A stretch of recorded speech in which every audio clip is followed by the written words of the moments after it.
and welcome to lecture number 24 in our series on the foundations of Western civilization.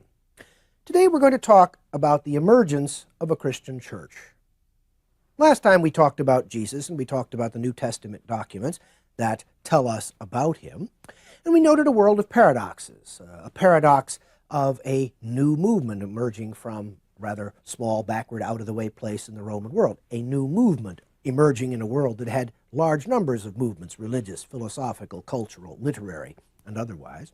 And at the end of the lecture, we noticed that Jesus himself, the great teacher, upset many of the conventional social values of his day, upset many of the conventional social expectations of his day.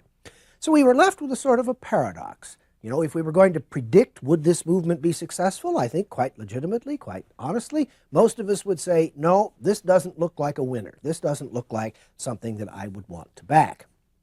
And yet, the paradox is, 2,000 years later, we know that the movement was phenomenally successful.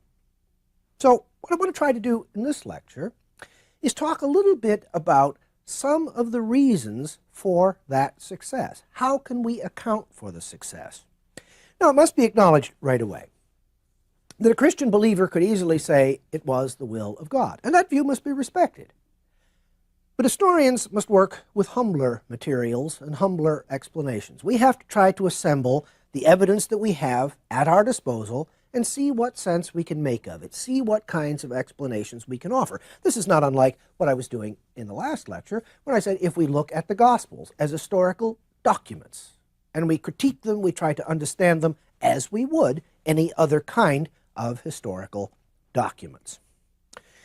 All right then, what kinds of things do we know primarily about the 1st and 2nd centuries A.D.? We will on many occasions in later lectures come back to the history of Christianity between about 200 A.D. and about 1600 A.D.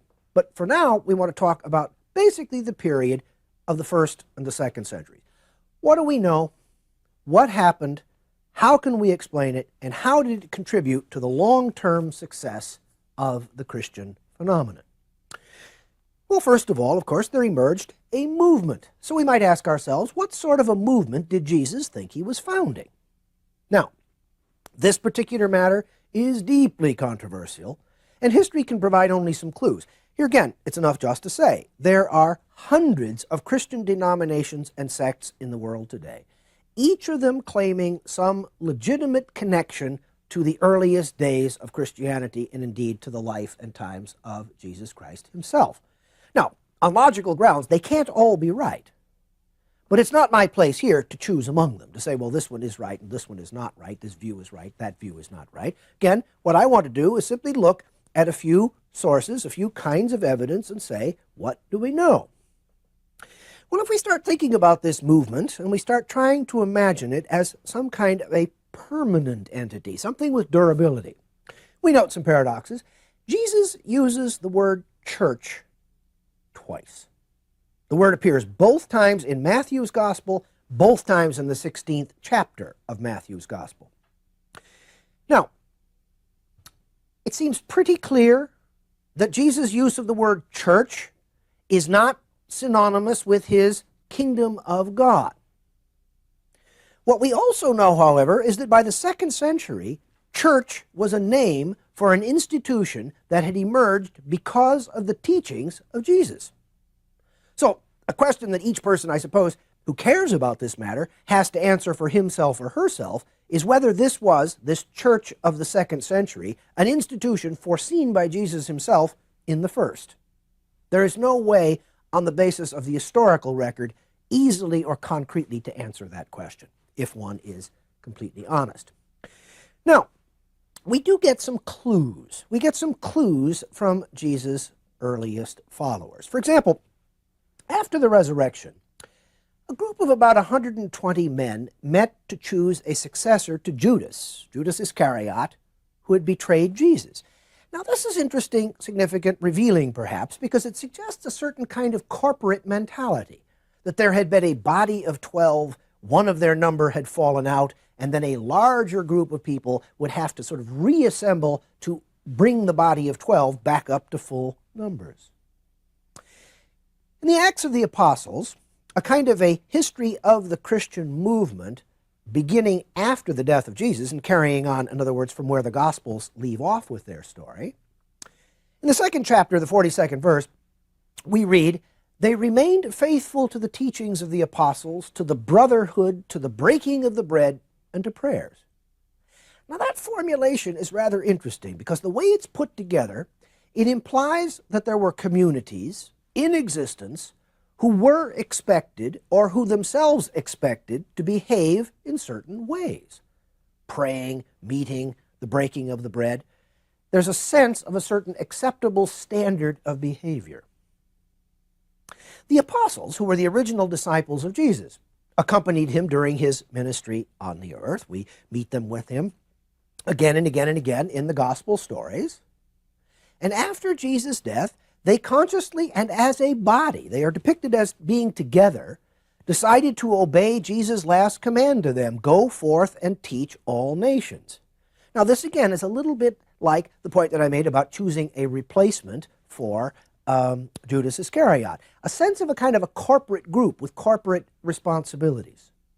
Now Paul, an early Jewish convert to Christianity, and the new faith's greatest missionary, perhaps indeed one of the greatest of all, the second greatest teacher in the history of Christianity, founded new communities. He went around the world founding communities, not converting individuals, but converting groups of people, or converting individuals who were then formed into groups of people.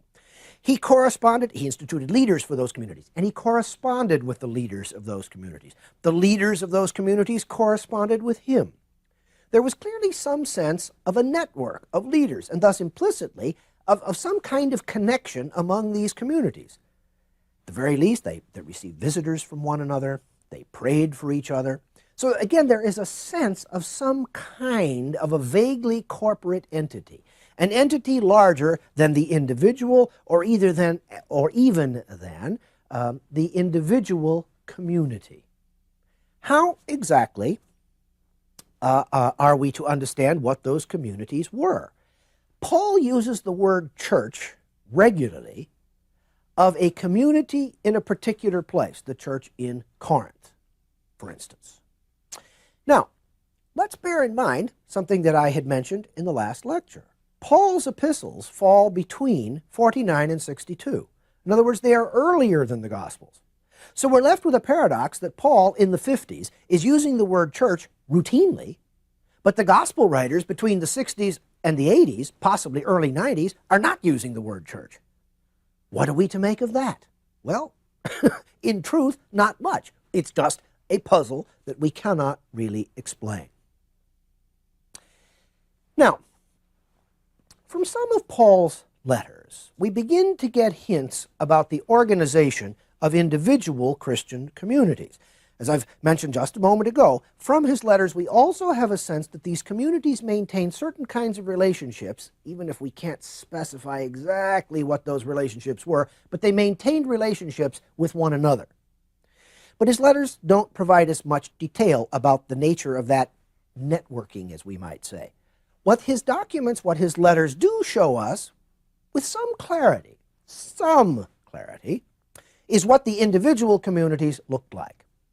We read in various places in Paul's letters of three kinds of officials. We'll just use the word official as a kind of a very neutral term. One group are called overseers. One group are called elders. One group are called servants. Now those words have passed most commonly into the English language, though they are retained by some Christian groups. They have passed more commonly into the English language as bishop, priest, and deacon. Now, you might be wondering how in the world did that happen.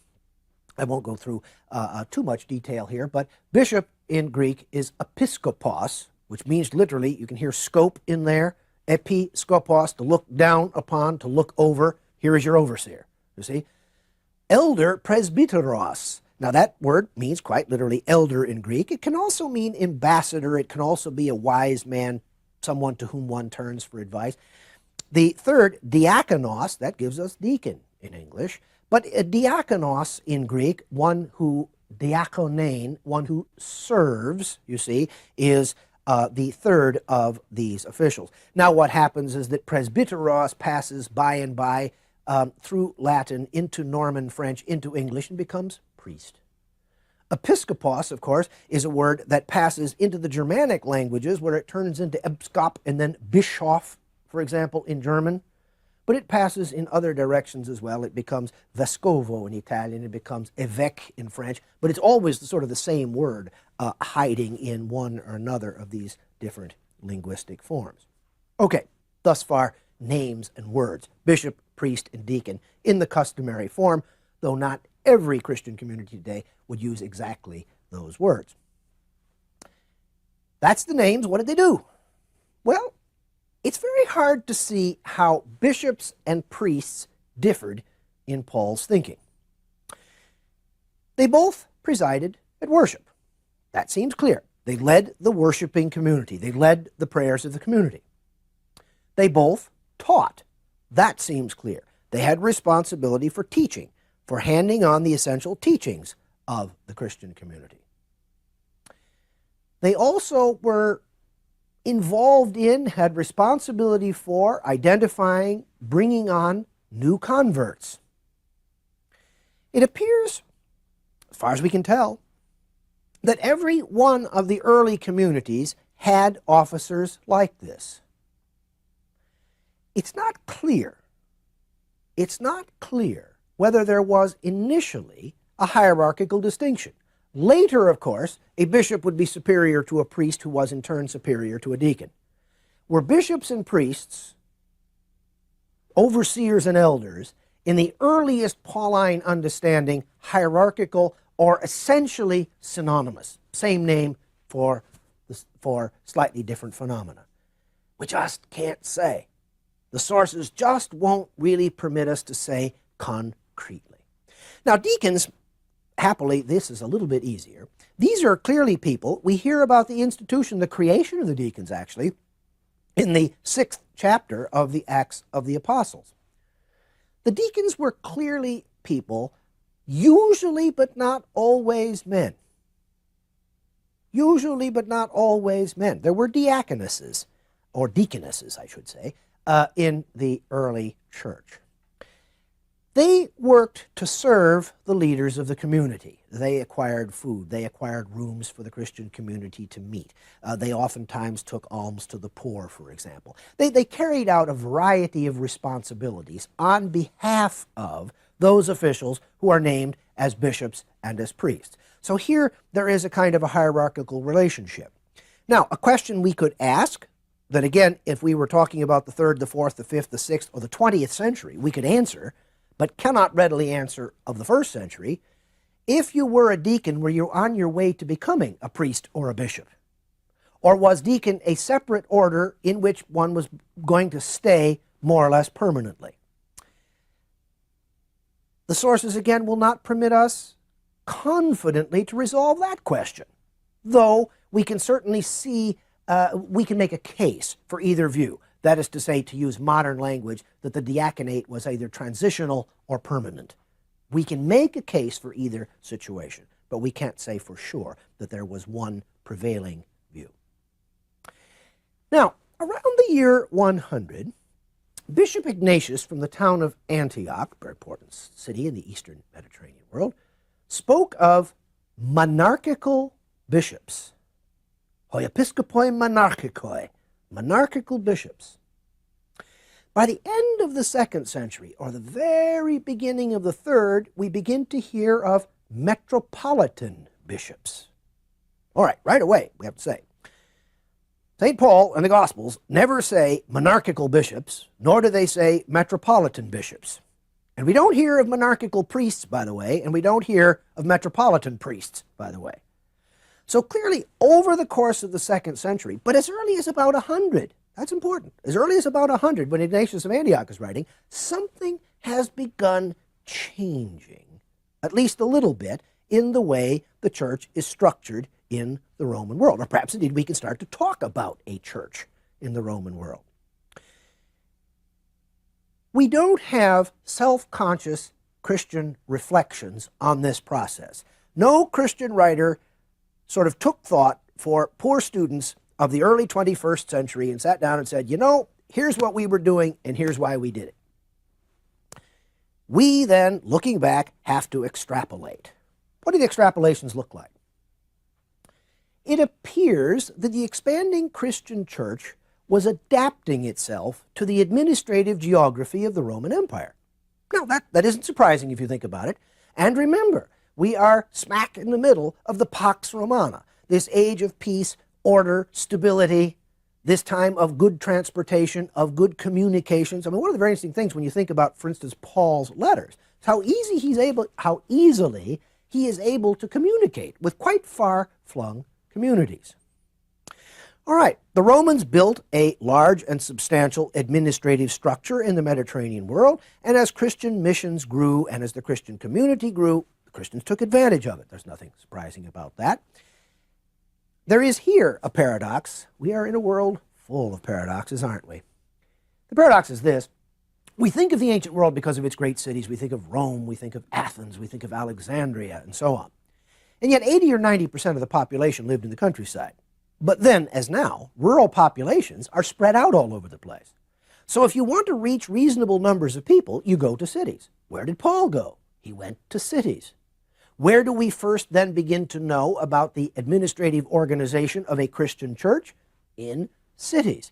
Now, we'll have occasion in later lectures to note the fact that over a long period, that it took a long period of time to convert the countryside. But initially we're talking about an urban phenomenon, not exclusively, but largely an urban phenomenon.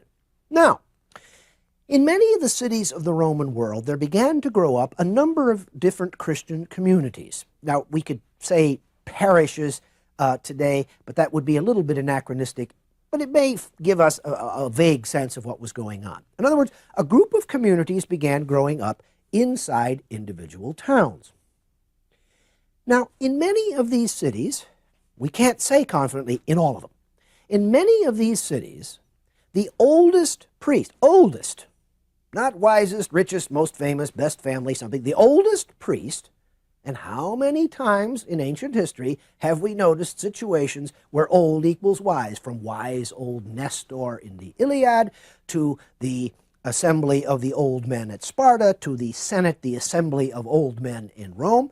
So, in the Christian community, the oldest priest comes to have a hierarchical and supervisory role over the other communities in his town.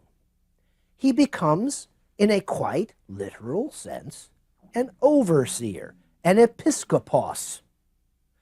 Is that what Paul envisioned at the very beginning? Or was this an evolution over time? Probably the latter. But in any case, it is over the course of the 2nd century that we can watch this evolution actually taking place. Now, by the end of the 2nd or very beginning of the 3rd century, as I mentioned a minute ago, we hear of metropolitan bishops. Now, what is a metropolis? Do you remember when we talked about Greek colonization?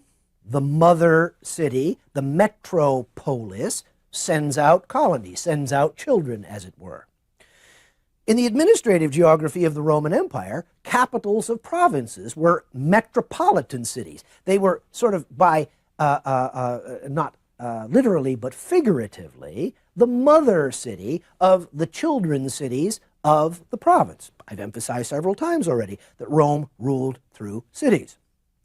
Well then, as it was the case that in the Roman administrative geography of the Mediterranean world, in a world carved up into provinces, where each province had a capital, therefore had a city that was the most important, and whereas in those cities Christian communities were growing up, and in those Christian communities the oldest priest in a given town came to be the overseer over the communities of that town, so it follows, you can watch the administrative logic here, that the oldest priest of the metropolitan city of a province of the Roman Empire came to have ruling responsibility over the over the urban priests, the older priests, the overseers, the bishops, if you like, of the individual towns of the Roman Empire.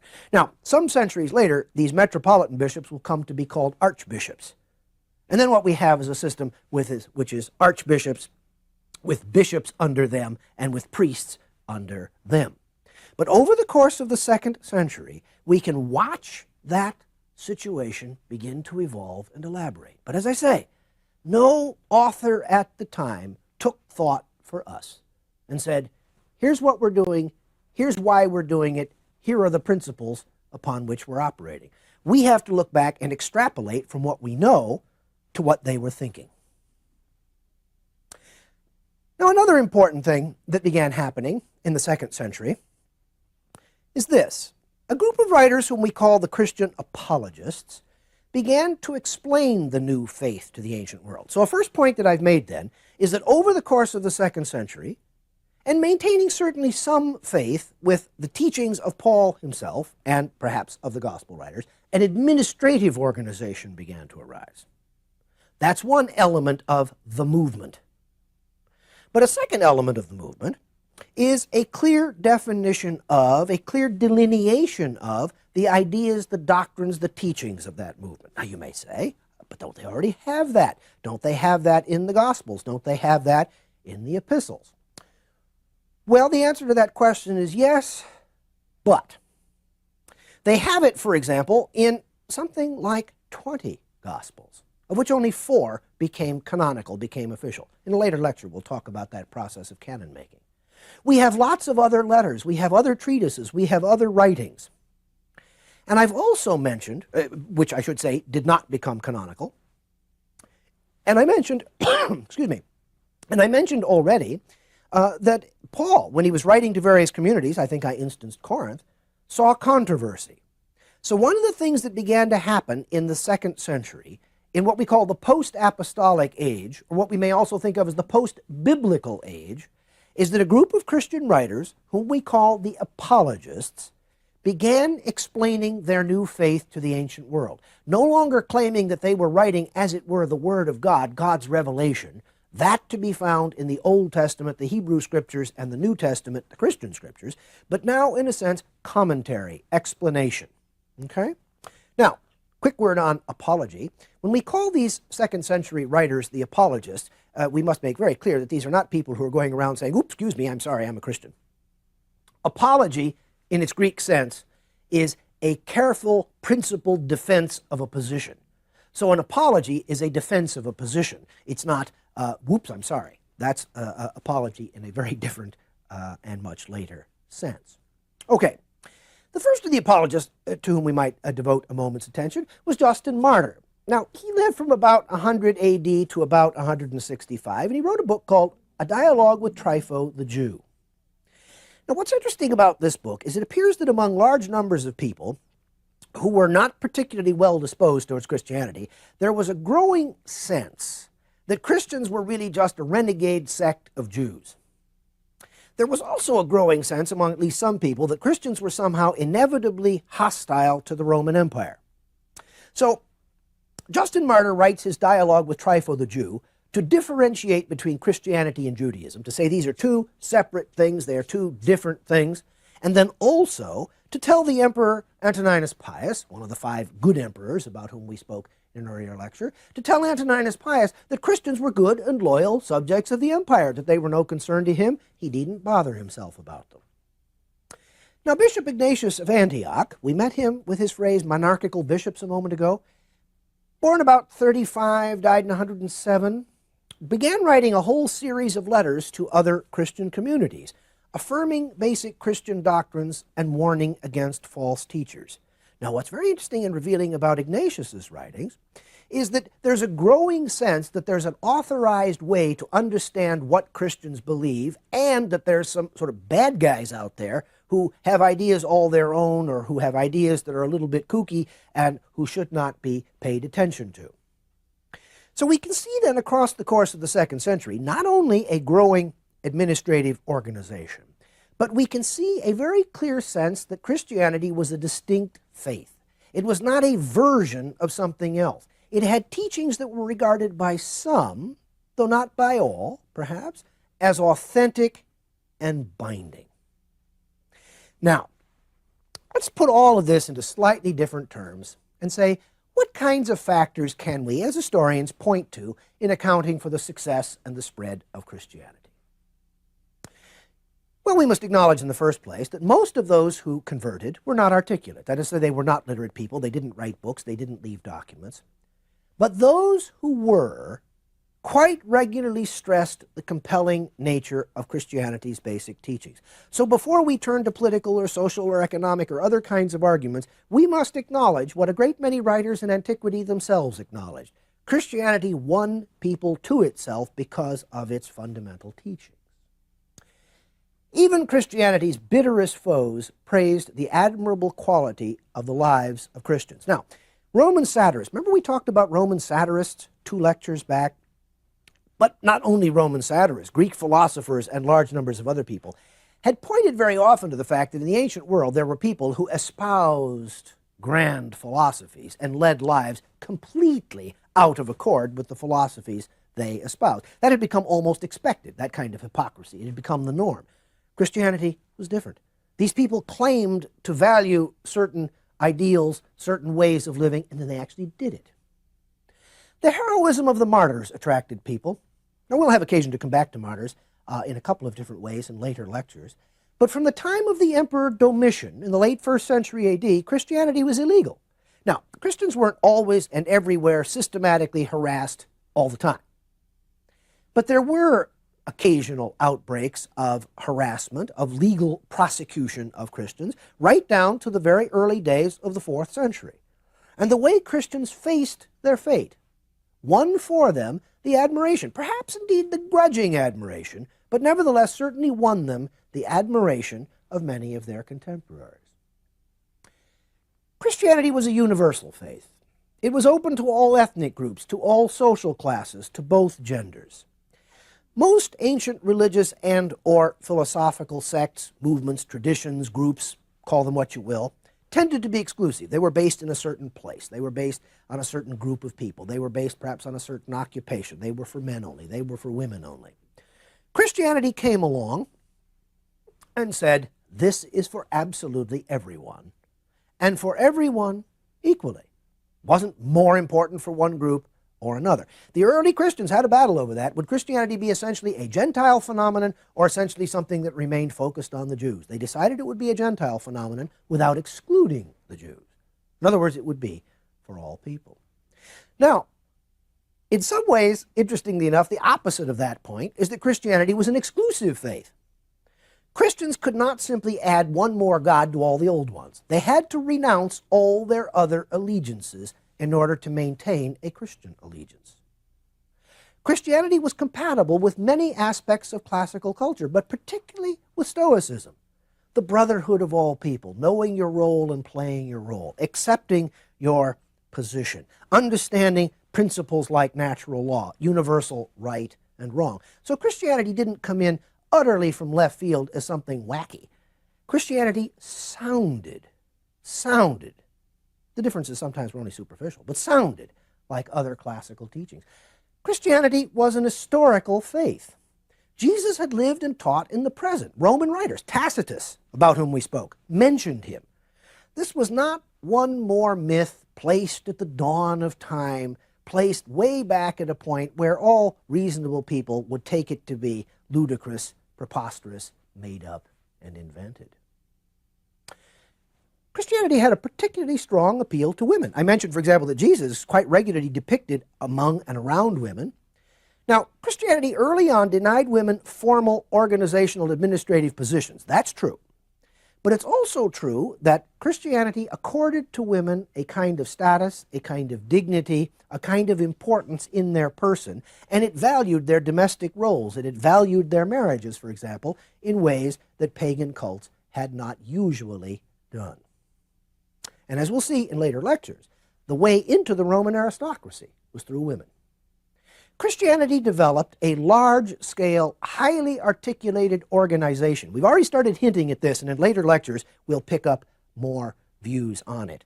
But no pagan cult ever had the kind of organizational structure that the Christian church eventually developed for itself. Ironically, then, the peace, the security, the ease of transportation provided by the Pax Romana aided Christianity immensely and helped, facilitated in some way, its spread through this world. Christianity was not yet triumphant by 200 AD. That would come by about 400. But if we were, again, wagering persons, we might make a wager in 200, whereas certainly in 33 AD, we would not have felt much inclined to do so. We have a Roman Empire in place and a Christian church in place. In our next lectures, we will bring these two things together and watch their twin fates in the world we call late antiquity.